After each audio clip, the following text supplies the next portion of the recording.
2005 Corvette. So obviously a base model. They came with 30 spline axles, which is a weak point on the outer stub especially. 09 up when the ZR1 came out, and then they did it with the Z06s also starting in 09. 33 spline, a little bigger diameter. The ZR1 got a bigger diameter driver's side axle, which I don't think is available from GM anymore. Right there. Where is it? 2267 3445. GM did a larger driver's side axle on the ZR1 for something about maybe harmonics and wheel hop. The passenger side axle still available, new from GM.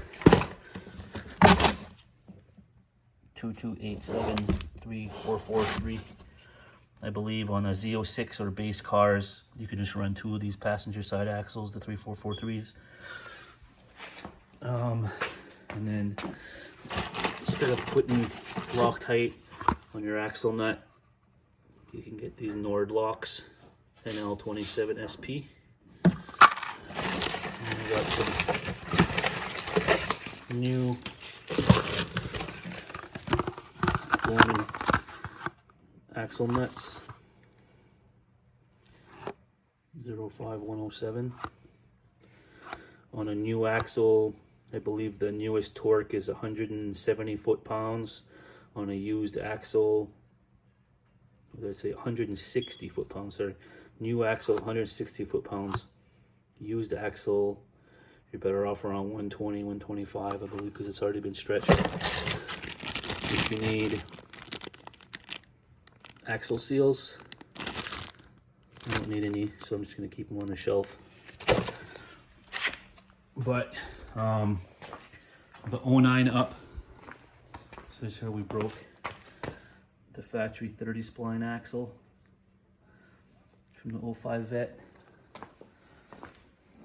The ZR1, the 09 up wheel hubs don't work in the older C6s, the 05 through 08, because I believe the electronics are different. I believe the older C6s use passive sensors, the newer ones use active, or if it's just Delphi versus Bosch or whatever reason. So mechanical power makes these 33 spline hubs with the, I believe, passive sensors that'll work on a base Corvette.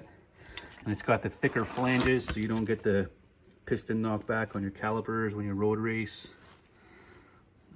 Essentially, the only thing to make all this stuff work, you really got to do is one of the 3 bolts that holds the hub on, the one that sits in this recess here, has to be shortened about, we cut about 3 or 4 threads off, so that way it doesn't touch the back of the thicker hub. But like I said, mechanical power makes these 33 spline hubs for 05 through 08 Corvette to bring you up to 33 spline, but still have the wheel speed sensors operate properly. Pretty straightforward.